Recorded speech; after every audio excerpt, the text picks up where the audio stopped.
Ladies and gentlemen, What? you literally just ruined the big intro. You're going to get a big intro, but you opened your mouth right there. Aaron is back on the podcast after 8 months. That's the intro. Aaron, welcome back. We've also got Eric here with us as well. Eric, how are you today? I'm good now that he's here. Okay, right back to you. Aaron, how have you been keeping? I'm keeping well, Good Christmas.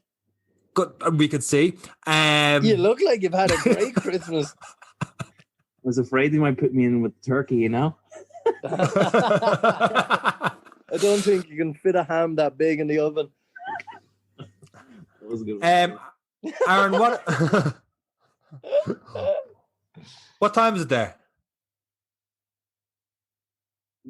At the same time as where you are, Sean. I see, looking down that. I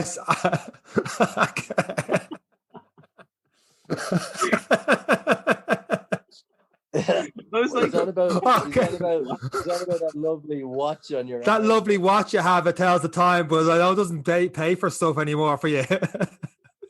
I'm not gonna lie. I told everyone on the podcast last week about your little watch app when you went to the garage and you came back to get your wallet. You left your wallet in the car, and for some reason you didn't use your Garmin Pay. The number one reason you got that Garmin, and you didn't use it because it doesn't come with the watch that I got. When did you figure that out? Well, I looked at a few websites and it said it did have it, and then I was like, all right, grand. Went and bought it, and then I was like looking at a few more and I was reading, and I was like, it says it has it, and then it was like, Garmin. I was very sneaky. It was like, this one is the only one that doesn't have it, so whatever. Feck it. So it was a very expensive waste of money, really. No, he has been using it. I did see him pop up on Strava there this past week. You're back in the little slow runs. Today? No, I mean slow as I mean just like a little bit of run. You're in running today, like you're back slowly building up again, I meant. Yeah, just like 3.5 Ks pretty much. That's it. Doesn't matter. Running is running. Running is running. No, fair play. Any running goals this year? Oh, you're really hitting them straight off the bat, aren't you? You're putting me pressure here. You want me to set like... I'm only asking if you've got any running goals. It is January and people have their goals and still on top of their head if they haven't wrote it down. I'm only asking you out straight if you've got any running goals this year, that's all. Like a marathon in October, maybe. Yeah. Oh, he's doing that anyway. He just doesn't know it yet. But I mean, like running goals up to June and July. I've actually genuinely had people on the running group get on to me and say, you are making Aaron doing the marathon next year. As in, like, we want you to make Aaron do the marathon next year. I haven't told you. That is genuinely from, like, Scouts honor on that one. It wasn't the Scouts, but it's still true. They're like, Aaron has to do the marathon next year. Maybe in a place that's not as warm as Madrid. I think... Oh, no, I totally agree with you. No. Dublin. I would have been a fried egg on the side on the pavement. What? It's probably a dinosaur egg the size of it. Jeez. All right, I'll stop. Yeah. There's my January motivation for you. Eric's like, I've been there. I know the story. No, one of the reasons we got you in the podcast, one, I miss you, man. Two, more importantly, we were talking about the 5K challenge last year. That we did last year. We're only talking about it recently. Actually, it was the same day where I saw you at the garage. And what's that look of shock on Eric? I have nothing to hit you with, but you said to me, and you only said it to me then, like 6-7 months later, you said, Sean, the one thing that put me off the 5K challenge was doing the interval runs. Am I right? Well, I was ruined. So it was like, it would be like, what was it? It was 3K Mondays. Yeah. 3K Mondays, and then it was like intervals, and then the 5K on Friday or something like that, wasn't it? It was a longer run then on the weekend. But what do you mean by like you were ruined doing the intervals? Oh, I was stiff the next day. I was stiff on Friday. I was just like, it was gone. But by Wednesday, I was done. And like, did you not think because you're getting ruined and you weren't getting used to it that you should have I probably switched it up a little bit? I probably should have eased into it a little bit more now. Yeah, I well, obviously yes, but I think that's one of the things that, and like, we obviously want to have 3 different runs in that run group. So we had the 5K Monday, interval Wednesday, and long one run weekend. But I even looking back at the group when it was a lot of different comments and stuff on it, I think that the least popular one was definitely interval Wednesday, because Eric, you were talking about this the other week, a couple of weeks ago on the podcast, like running, just when it feels like all out sprints is so difficult. And just if I go back and change one thing, it would be just giving more options in that interval Wednesday, just because I think we want the people to have different runs during the week.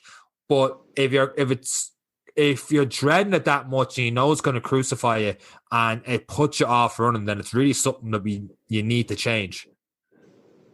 Yeah, like intervals are nasty. They're not there to be fun. And the way I always tell people when they're doing intervals, you shouldn't start to really suffer until you're about halfway through your training session. So if you're doing 8, on your 4th one, you should start to go, oh God, I can't believe I'm doing 8. That's how you gauge. If you're feeling that way after your first one, you've gone too fast. And that's the biggest mistake that most people make when they go at that pace. The first one, they can barely finish the first one. Second one's not much better, but the third one, they just want to go home. They're taking their ball and they're going home.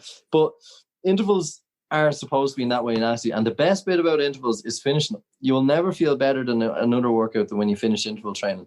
The only thing is, like everyone says this whole no pain, no gain, all this. It is a little bit of suffering, but the gains you get out of the interval training are worth so much more. The 1.5-hour long run you'll put in, it's great for endurance. But when you do that interval training, you're working the other muscles, you're firing in the hamstrings, muscles that you don't really use a lot. You are using them, but you're not using them to the same extent in the other runs. So mentally, what I try and tell people is they're the hardest, but a good interval session is worth 2 average jogging sessions to me personally. But I think in terms of developing your pace, your running, your fitness, I think they're really, really good, and they add a good diversity into the training week. But they are nasty. They're still my least favorite. I still have to mentally go, oh no, here we go. It's but yeah, like you said, Sean, I don't think we gave enough choice. I think, like we always say, 400, 800 kilometer, they've just been our interval kind of sections. But I think, maybe for someone like Aaron, we probably should have went 100 meters. We probably should have got him working on 100, 200, maybe a longer rest in between. There's so many ways that you can do intervals. And it's something that we probably should look into or give more options on. So say you, Aaron, I can't remember what intervals we had you doing. I think it was 400 meters maybe. Yeah, something like that. And how did you feel after that first 400 meter? I think I was doing kilometers, right? So I was trying to get 1 kilometer stuff. Yeah, because I think we went top and down, and I kind of like that approach. So you're not going to always burn yourself out for that 400. You can kind of pace it a little bit more, but still a couple of weeks get it right. So you're doing 1 kilometer. Sorry for interrupting you there. Yeah. So my route probably wasn't the best as well, because there's a bit of elevation on it, whatever it is, right? This is coming already, right? You're rocking them off now in a sec. But I don't know. After the first kilometer is kind of downhill, so that's like, this is handy. I'm doing pretty well here. And then the next kilometer is up a decent hill, and then the third kilometer is up a bloody steep hill, and you're gone by the top of it. Yeah, I don't know. I probably should have took a bit more time in between, or were your intervals all different? As in different treks? Yeah, I just did. Did you go like? Oh, okay. So you went 1K during the circle. Wherever you landed, you rested for a minute or two, and then just continued that journey. Yeah. Well, that kept going till it got steeper.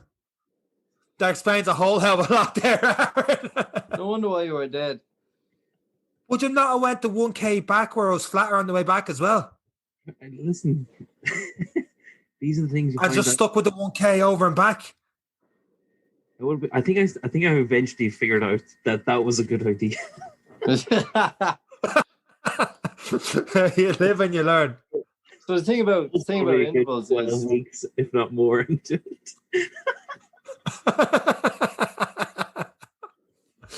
Eric, you're going to say that too. Yeah, the thing about intervals, for anyone listening, don't take Aaron's advice and run the harder hills as you get more tired. The thing about intervals, and that's why I said as you get halfway through, it should be consistent. So a running track or a flat piece of ground is where you want to do it, because you want to build your pace. You don't want to be working against hills. You're trying to want to be somewhere sheltered. You don't want to be working against wind either. So you want to find out what pace you're trying to work at, either a 4-minute kilometer pace, a 4:30 kilometer pace, a 3:30, whatever it is. But you want to try and keep that consistent for each one of them. So it might be easy on the first one, second one, third one difficult. And then you have to work hard to maintain that pace for your last few. And that's where you're going to work hard on that pace. Yeah, consistent over. So for me, I always do an out and back. I try and find the flattest part. I'll run out, rest, back, rest, and just keep doing that for the number of intervals. I don't take on hills and make it harder and harder as I go, because that's just a nightmare and waiting to happen. Fair play for taking on that extra challenge, Aaron, you know. You hate intervals. How do you make them even worse? Get the hills in. Get it all over and done with. Do nothing to the following Monday. You're dead right. Well, you're not. No, it'd be a fantastic route. So for a route like that, something I would do would be like a fartlek. So I would increase. What is fartlek? So like it's varying the paces. So for 500 meters, they're going to run at a 7-minute pace, which is barely jogging. We're going to keep that. That's our recovery period. Then for the next kilometer, we're going to up a pace to a pace that's not quite your 5K best pace, or maybe it could be, depending on what you want to do. So you're just altering the pace over different distances. So if I was doing something like that over a hill route, which I tend to do here, I'll tend to set my uphill at a certain pace and my downhill at a faster one. So the rest period is actually on the downhill going faster. And then like when I'm recovering as such after running fast, I'm actually coming up a hill. So there's no real recovery. So I do that different because I'm really bad at hills. So I'm trying to get better at running uphill, particularly when it comes to the marathon stuff. So if you're in a circuit like that, try and break it down on distances. So if you know the 3-kilometer mark is a demon of a hill, try and work it out that 500 meters of it or 200 meters of it is a recovery, 400 to run, 200 recovery, something like that. But you're never stopped. You're just changing your pace over different distances. I think it's fair to say, though, if you're doing something like fartlek, you would plan it further along in your journey. Like you wouldn't be, week 2 fartlek unless you're an experienced runner. Like it would be 4 weeks, 6 weeks, 8 weeks, if not further down the road. Absolutely, yeah. But if I was taking on a route like I was, like Aaron did, trying to figure out like good recovery periods, not go as fast, especially if the gradient of the hill is getting higher and higher as the run goes on. I wouldn't be looking to be running my best effort. Now, you can, absolutely, fair play if you do, and it was great training, but if you can't recover, like you said, couldn't recover for the rest of the week, then it probably wasn't the best method of approach. He'll say, no, he'll agree. I think he'll agree. But probably something we could have changed.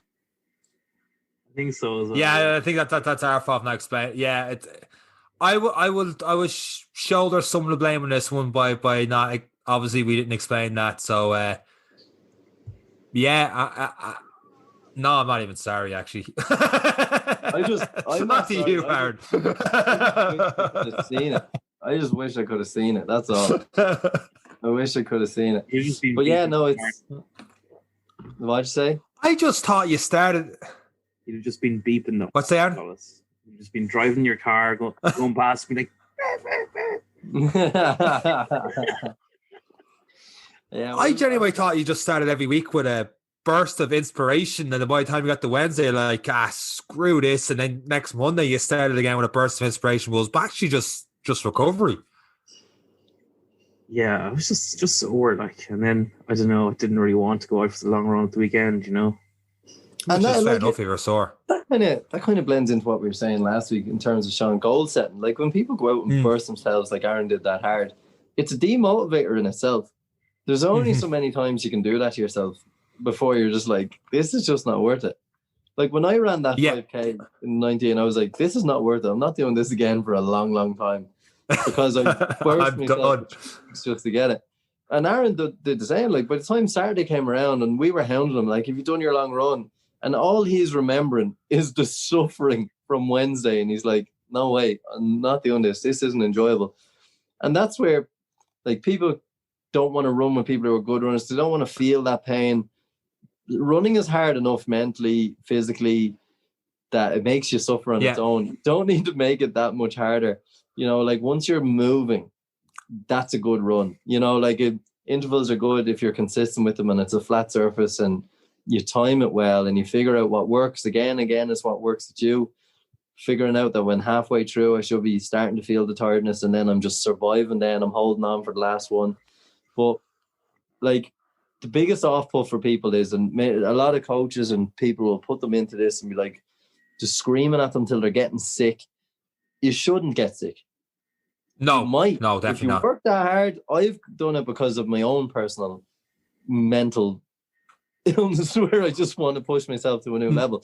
But you shouldn't feel like you want to get sick. It's going to turn you off the experience. You know, you might feel a little bit like, oh, I worked hard. Yeah. Give me a second. That is acceptable.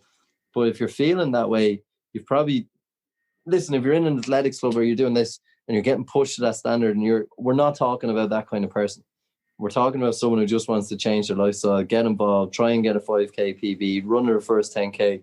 If you're starting to feel sick, you're working yourself too hard, you're going to turn yourself off the whole process. It's just going to feel like no one wants to feel ill for the rest of the night when you have to go home, mind kids, do some late night work, check in online, send emails. You can't do that when your brain is buzzed and you feel like crap. You just can't do it. So that's the biggest misconception in terms of, if I'm going to get fit, I have to work so hard that I feel like I'm going to get sick. That is not it. The consistent runner is the better runner. So if you can do it every day and not feel sick, not feel like you can't do anything else for the rest of the week, even if like Aaron did today, 3.5K, if you can get out and do a 3.5K nice and slow every day, you're already a better, fitter runner than someone goes out and tries to kill themselves up a hill on a 3K run. You're already 100%. that better runner. As a coach, you don't, like, contrary to popular belief you said there, you don't want people feeling sore and you don't want them getting sick. Like any 8-year-old can do a program for someone that makes them get sick and makes them feel real sore. Just get them to do burpees for 30 seconds and we're done, add another 30 seconds and we're done, add 6 minutes to it and we're done, add 20 minutes to it. Eventually you're going to be really sore and get sick. Anyone could do a plan like that to make people that way. That's not coaching. And if you feel like, just get out of the mindset if that's the only way you're going to progress, is you have to, obviously, to push yourself, but not getting sore and getting sick is definitely not the way to go. Pretty much your point. And we was talking about intervals. They are supposed to be fast on that day. It is one of the days of my program that I go fast. To me, it's a bit of a relief to actually be moving a little bit quicker for a little bit of time. You know, if it depends on what your goal is. If you want to run very quick 5Ks, then intervals and quick distances, short distances should be part of your training. If you're looking to lose weight and go long distance, take your time. Enjoy the process. You don't have to go fast to lose weight. The longer you're moving, the more calories you're burning, your heart rate's elevated. You know, like, it depends on what your goal is. We said on the start of the podcast last year, we're going to run slow to go fast when we were doing the heart rate training. Yeah. So the more you're out there and just taking your time and keep moving, the better off you're going to be. And it's probably a method that Aaron might take up on his next little adventure. Whatever his goals may be, he hasn't told us. Well, we already talked about your goals there the other week there in terms of Ironman. I talked about my goals. My 10K and stuff is coming near the summer. It'll probably be 8 to 12 weeks before I start reintroducing intervals and stuff like that. Before we wrap up the podcast, Aaron, since it is your first time back in the podcast in 7-8 months, anything you want to say in terms of maybe hint your goals for this year? You're already doing the marathons. That's that part out. Or anything else you just want to add before we wrap up this? The floor is yours. I'm scared. I don't know. Like, I wouldn't mind getting. I'm petrified. Doing a 5K in 25 would be pretty handy at the moment. That's probably one of my goals. Didn't accomplish that last year at all. Okay. So may as well give that a go. But I'm not going to. You were 26. 27. Yeah, I think it was 26 or maybe, I think it was 26 or 25, maybe 50 possibly, but nowhere near it. Right. Aaron, this is happening. 6 weeks. I'm going to set you. I'm being slow and steady. He was literally just about to say, I'm literally not putting a mad timeline on it. All right, look. We won't go 6 weeks. We'll go into the summer. Into the summer. Yeah, there we go. Into the summer. Well, at least March, at least April, May. All right. Let him build for 8 weeks before he starts building stuff back in. Yeah. I missed that. Sorry, my mindset's bad. What's that? Is that when I genuinely missed it. I'll listen back and like I'll be there, but I didn't hear it. Is that when I need to start training for a marathon? Is it April, May? Yeah, about then.